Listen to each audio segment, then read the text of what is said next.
इस्तकबाल प्रोग्राम आप देख रहे हैं जी। गुलिस्तान पॉलिटिकल सर्वे 2023-24 और आज का पॉलिटिकल सर्वे एक्सक्लूसिव जो है वो डीडीसीज को लेकर है, क्योंकि डीडीसीज कंट्रोवर्सीज के अंदर है, डीडीसीज सुर्खियों के अंदर है और डीडीसीज पर ही सबकी नजर है। इसलिए फैसला लिया गया था कि डीडीसीज को लेकर ही सर्वे किया जाए। 2 जिलों के डीडीसीज ने अभी तक बाजी मार ली है, ग्रीन जोन में वो चले गए हैं। लेकिन अब जरा सेंट्रल कश्मीर के तीसरे डिस्ट्रिक्ट पर आते हैं और पॉलिटिकल सर्वे 2023-24 में बात करेंगे गांदरबल की, जो श्रीनगर के बिल्कुल पास में है। बड़गाम के बाद श्रीनगर गांदरबल की बात करेंगे। यहां पर भी हमारे पास एज ग्रुप जो है वो 0.91% जो है वो बिलो 18 है। 18 से 40% 70% और 40 to 70% 19% लोगों ने वहां पर वोटिंग की है। तो ये एज ग्रुप बताना बहुत ज्यादा जरूरी होता है। किस ग्रुप ने यहां पर टारगेट किया। यहां पर भी नौजवानों की एक अच्छी खासी तादाद है जिन्होंने इन सवालों का जवाब दिया, जो 3 मुख्तसर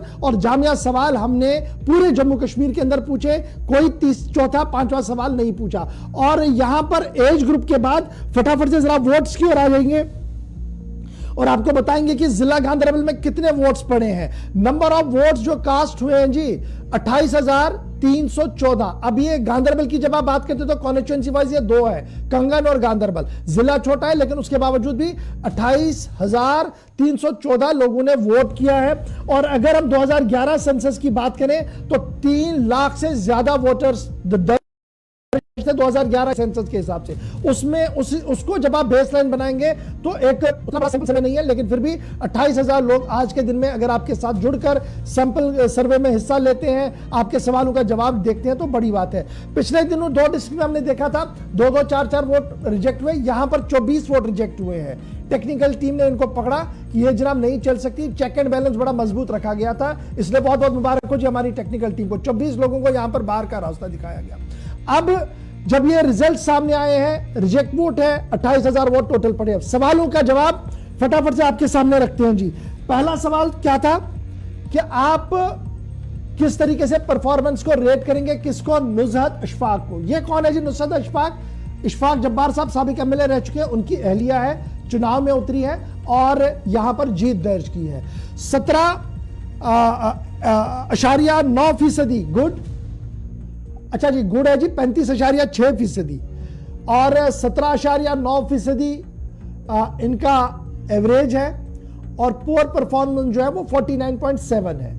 टेक्निकली पुअर है इनकी परफॉर्मेंस, लेकिन अगर आप गुड और एवरेज को मिलाएंगे तो ये ग्रीन जोन में जा सकती है। अगर आप गुड और एवरेज को मिलाकर चले तो तब ये कहीं ग्रीन जोन में जाएंगी। मेहनत करने की काफी ज्यादा जरूरत है, लेकिन by and large anti incumbency wave बहुत दिखी है यहां पर। दूसरा सवाल क्या था जी, फटाफट से चलाइएगा। दूसरा सवाल था कि री-इलेक्शन के लिए क्या आप दोबारा नुज़हत इशफाक को as a chairperson DDC Ganderbal देखना चाहते हैं? तो 30% लोगों ने कहा बिल्कुल जी, 30.6 हम चाहते हैं हो। लेकिन एक वसी आबादी थी जिन्होंने नहीं कहा, डेट इज 78.6। और ये पहले मनफी नताइज जो है आए हैं सामने री-इलेक्शन के हवाले से। फिर आगे हमने पूछा तीसरा सवाल, वो भी बड़ा इंपॉर्टेंट था, जो सेल्फ गवर्नेंस को लेकर था। तो गांदरबल की आवाम सेल्फ गवर्नेंस को किस तरीके से समझती है, तो ये बड़ा इंपॉर्टेंट है। इसमें जो नतीजे आए हैं जी सेल्फ गवर्नेंस के, 30% लोगों ने कहा जी बिल्कुल हम मुतमईन है, ठीक चल रहा है और यहाँ का सिस्टम जो है वो बिल्कुल दुरुस्त है।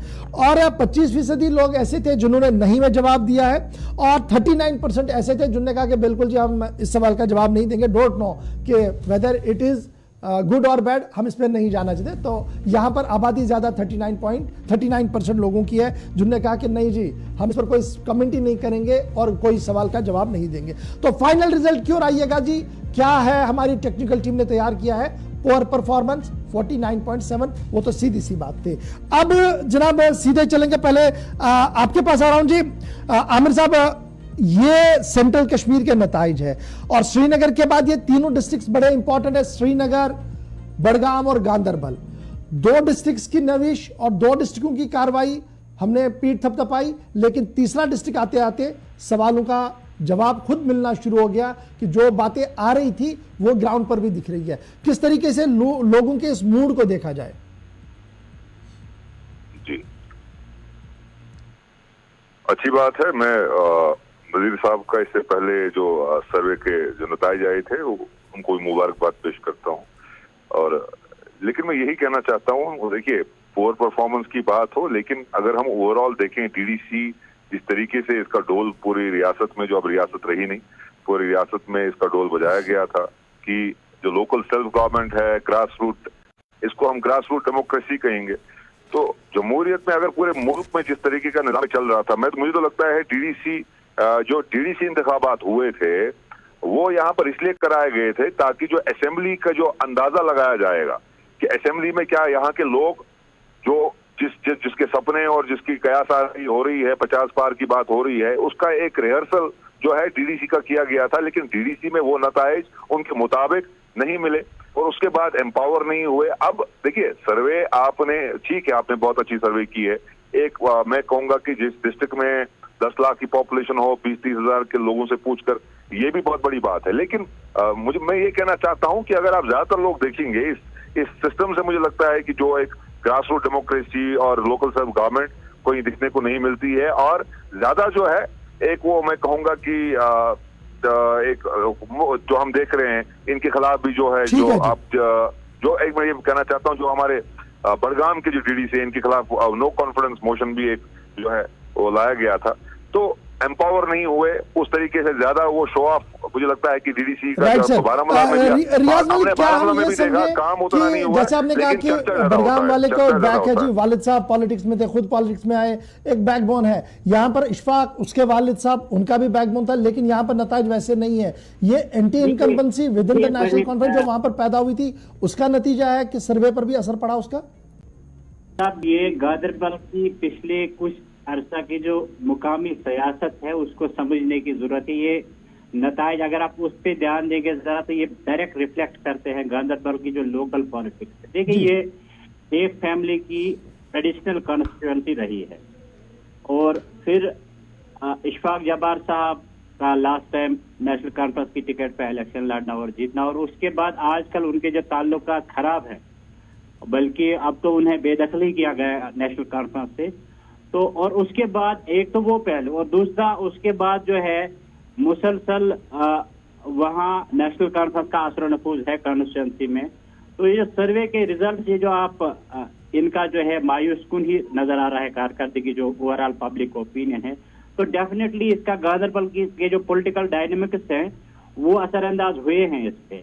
वो जो वहाँ एक चल रही है, एक सियासी रस्साकशी चल रही है, और इसकी जो पोस्टरिंग रही है पिछले कुछ अर्सा में इशफाक जब्बार और उनकी अहलिया की जो नुज़रत दी है, तो मुझे लगता है उसका भी इसमें अमल दखल है। कुछ मखसूस किस्म की पोस्टरिंग जो है वो शायद पब्लिक को कबूल नहीं थी और उस पोस्टरिंग की वजह से भी नेगेटिव नुकसान हो रहा है जी। ठीक है जी, फटाफट से अल्ताफ साहब आपका रिएक्शन जी नुज़रत की परफॉर्मेंस को लेकर, और ये जो नताइज सामने आए हैं, कहा जा रहा है कि पॉलिटिक्स का भी असर है, जिस तरीके की पोस्चरिंग उनकी तरफ से की गई है प्रो एस्टैब्लिशमेंट वाली, शायद वो भी हजम नहीं हुई है लोगों को। गवर साहब, मैं इस बात से मुत्फिक नहीं हूं, मैं इस बात को नहीं मानता हूं। देखिए, अभी आपने श्रीनगर का बताया, अभी आपने बड़गाम का नजीर साहब का बताया, और दोनों जगह आपने कहा कि वो ग्रीन जोन में चले गए और बहुत जबरदस्त परफॉर्मेंस खासकर बड़गाम की आई। और जहां तक गांधरबल का ताल्लुक, देखिए गवर्नमेंट की तरफ से चाहे वो श्रीनगर हो, चाहे वो गांधरबल हो, चाहे वो बड़गाम हो, कहीं उन्होंने कोई इक्वलिटी में फर्क नहीं रखी। लेकिन अब डिपेंड करता है कि आपके सामने जो डीडीसी चुन के आया है, जो डीडीसी चेयरपर्सन है वो चुन के आया है, वो कितना कैपेबल है और कितना काम कर सकता है। मुझे लगता है कि ये एक जाती उनका कुछ जिस तरह से उन्होंने जो काम करने का तरीका है उस बेस पे शायद उनकी परफॉर्मेंस है वो लो रही है। और जहां तक एंटी कमेंसी की बात कर रहे हैं, ऐसा कुछ भी नहीं है। ये बिल्कुल इस बात है कि शायद नुज़रत जी जिस तरह से नजीर साहब काम कर रहे हैं, जिस तरह से आपने श्रीनगर आफ्ताब मलिक साहब को काम कर रहे हैं, जाती जो उनका इफेक्ट है ये वो इफेक्ट दिखा रहा है और बाकी कुछ नहीं। ठीक है जी, मैं आऊंगा जी मनाज साहब आपके पास, लेकिन जरा नॉर्थ कश्मीर का भी मैं पोल फटाफट से खोल देता हूं, वक्त का भी हम ख्याल रखेंगे ताकि ज़मीनन कमेंट्स भी आपके चलते रहेंगे। नॉर्थ कश्मीर का वो हिस्सा जो बहुत बड़ा बेल्ट है, वोट के हिसाब से भी बहुत बड़ा बेल्ट है और काम के हिसाब से भी बड़ा एरिया है, और यहां पर जो एज ग्रुप, जो टोटल वोट्स और एज ग्रुप की मैं चलिए सबसे पहले एज ग्रुप आपके सामने आ चुका है जी।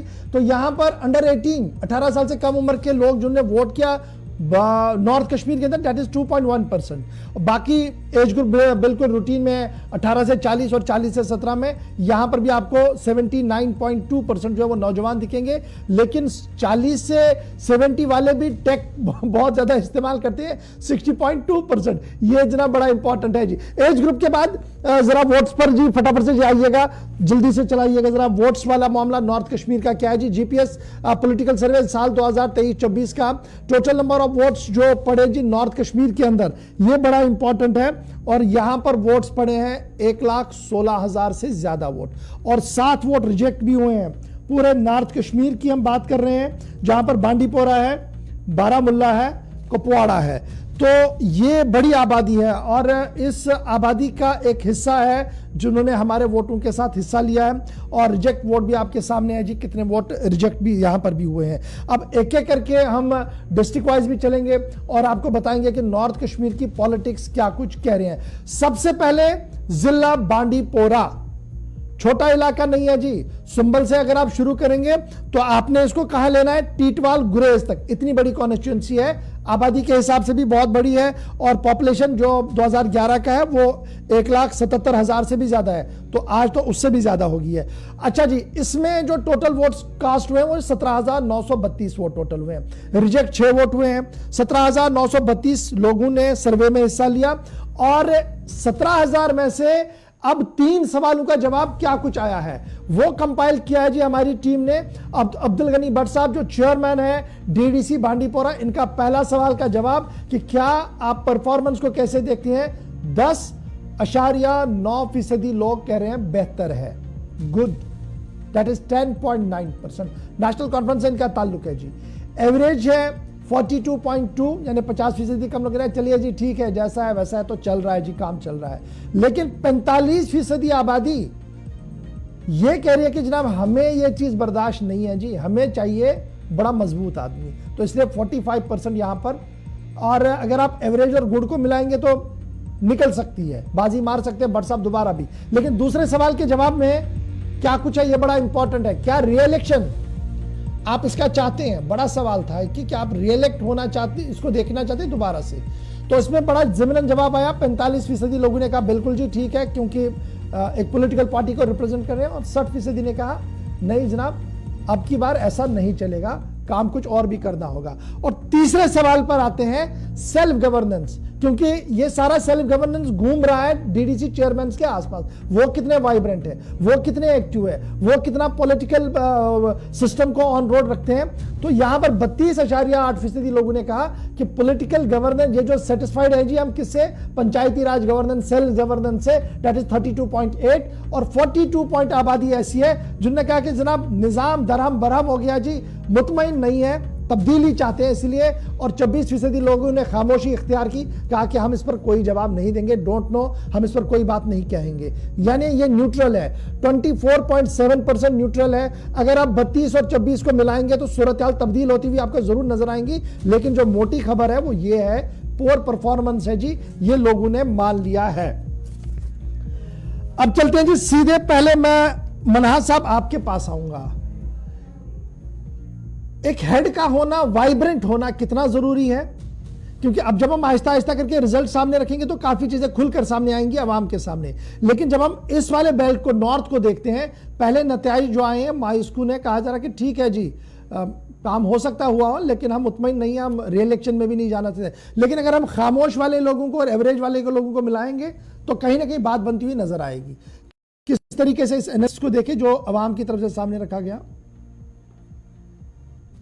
देखिए, अवाम के एनालिसिस तो वैसे भी आप कहीं भी देखें तो सही होते हैं, क्योंकि जो जनता जनार्दन है उनका जो रिजल्ट होता है या उनका जो बाहर जो उनकी अपनी ओपिनियन होती है वही माने रखती है डेमोक्रेसी में। तो अगर कहीं किसी जगह पे उनको ये लगता है कि उनके जो चेयरमैन साहिबान हैं उस तरीके की परफॉर्मेंस नहीं दे पाए हैं, तो वहाँ के जो चेयरमैन साहिबान हैं उनको गौर फिक्र करने की बहुत जरूरत है। रही बात आपके सवाल की कि हेड का होना कितना जरूरी है और हेड की कारकर्दगी उसके करने की कितनी जरूरत है, तो देखिए कहीं पे भी अगर आप देखेंगे किसी भी सेटअप में जो सरबराह होता है या जो हेड होता है इसका काम करने का तरीका जो है वो बाकी चीजों को भी जो है आगे फ्लोट करता है, बाकी चीजों को भी वो जो है एक दिशा दिखाता है। जी तो कहीं ना कहीं लीडरशिप होना बहुत इंपॉर्टेंट है। और एक जब आप एक चेयरपर्सन की बात करते हैं और एक काउंसिल की बात करते हैं, तो मैं ये समझता हूं जब ये पंचायती राज एक्ट जो यहाँ लागू किया गया है, इसमें अगर इस चीज की कमी है, इस कमी को दूर करने की जरूरत है आने वाले टाइम में, वो ये है कि जब भी आप एक इस तरीके की ओपन एक ये देते हैं, एक प्लेटफॉर्म देते हैं जहाँ पे आपके जो हेड है वो मतलब उस तरीके के मतलब नॉलेजेबल नहीं हो या अनएजुकेटेड हो, या साथ में उनको पॉलिटिकल सिस्टम के बारे में या टेक्निकलिटीज के बारे में कुछ नहीं पता हो, तो आप क्या एक्सपेक्ट करेंगे उनका आउटपुट या आउटकम? तो ऐसा निजाम जो है, ये सिस्टम जो है, मैं आपके पास जाऊंगा शेख आमिर, चूंकि आप नॉर्थ कश्मीर को रिप्रेजेंट कर रहे हैं और अब नताइज आपके एरिया के हैं, आप ग्राउंड पर भी एक्टिव हैं, कांग्रेस को रिप्रेजेंट भी कर रहे हैं, तो किस तरीके से इन नताइज को देख रहे हैं? क्या वाकईतन ये जो 3 सवाल थे ये रिफ्लेक्ट कर पा रहे हैं बांडीपोरा की सियासत को? जी देखिए, मैंने इससे पहले भी आपको कहा कि ग्राउंड पर जहां तक आप जमीनी सतह की बात करते हैं, जमीनी सतह पे जो ग्रास रूट जो हम जमहूरियत की बात करते हैं वो कहीं दिखती नहीं है। मैं तो इसको ग्रास विदाउट रूट डेमोक्रेसी कहता हूँ, जहाँ पर अफसरशाही हुए और एक्सेस नहीं हो, जहाँ पर आप देखिए राब्ता नहीं है, पहले तो राब्ता कहीं नहीं है। और इनका जो काम आप सर्वे कहते हैं, मुझे तो समझ नहीं आ रहा है कि लोग कौन सी आवाम है जो बात कर रही है। राब्ता नहीं है, एक्सेस नहीं है, लोगों को पता नहीं है क्या हो रहा है, फैसले जो हो रहे हैं वो टॉप से बॉटम आ रहे हैं, लोगों से पूछा नहीं जा रहा है। जो लोगों को चाहिए, जो तरक्की लोगों को चाहिए, जो लोग चाहते हैं, किस तरह की तरक्की चाहते हैं, जो उनको जरूरी है, जरूरत वो नहीं मिलता है। लेकिन ये जो एक रेटोरिक जो है, एक तमाशा, एक ड्रामा किया जाता है। मुझे लगता है कि ये जब तक यहाँ पे जमहूरियत मजबूत नहीं होगी, इन जो आप जो दिखा रहे हैं इसका कोई मतलब नहीं रहेगा। रियाज मलिक, फटाफट से आपका कमेंट भी जनाब, क्योंकि आप इलेक्शंस को सबसे ज्यादा कवर करते हैं नॉर्थ में जाकर। देखिए गौर साहब, बांडीपुरा का जो आपने अभी ये जो सर्वे के जो रिजल्ट दिए हैं, तो मुझे इसमें कोई हैरानी एक बार फिर नहीं नजर आ रही है, क्योंकि by and large public opinion और पब्लिक मूड बांडीपुरा का ऐसा ही है जी, स्विंग रहता है। बिल्कुल जो एवेल्युएशन हुई है वो बाय एंड लार्ज तकरीबन सही है, 19-20 का फर्क हो सकता है। लेकिन ये आमिर साहब बिल्कुल सही कह रहे हैं, असल में जो सेल्फ गवर्नेंस का जो इसमें बुनियाद, देखिए अफराद और ये जो है ये बदल सकते हैं, असल सवाल जो सेल्फ गवर्नेंस का है उस पे बात होनी चाहिए, जिसके लिए इन इदारों का कयाम अमल में लाया गया था, जिसके लिए हमारे पंच, सरपंच, बीडीसी, डीडीसी साहिबान बने थे। सेल्फ गवर्नेंस का अभी भी क्राइसिस है, ये बिल्कुल सही है। हमने पंचायती निजाम को इसलिए लाया था कि हमारे गांवों के जो लोग हैं, जो हमारे दूर दराज देहात में रहते हैं, वो अपनी तकदीर के फैसले खुद करें, उन्हें अपने मनसूबे गांवों की सतह पे अपनी जरूरियात के मुताबिक बनाने का खुद मौका मिले। नाम नहाद सतह पे तो ग्राम पंचायतें होती हैं दिखाने के लिए, लेकिन अमली तौर पे अभी भी जो है पब्लिक पार्टिसिपेशन उस तरह का नहीं है। वो मनसूबे आज भी जो है वो बीडीसी, डीडीसी और फिर जो अफसरशाही है उनके साथ मिल के बनते हैं और पब्लिक को पता भी नहीं होता, पब्लिक को पता नहीं होता। बिल्कुल मैं आऊंगा दोबारा आपके पास रियाज मलिक, और मैं आपके पास भी आऊंगा जी। अल्ताफ ठाकुर साहब, छोटा सा ब्रेक ले रहा हूं, ब्रेक के उस पर आएंगे तो बारामूला प्रॉपर के नताइज भी आपको बताएंगे और फिर एक और डिस्ट्रिक्ट के भी है, 2 डिस्ट्रिक्ट के बैक टू बैक नताइज बताएंगे और फिर रिएक्शन भी लेंगे। छोटा सा ब्रेक।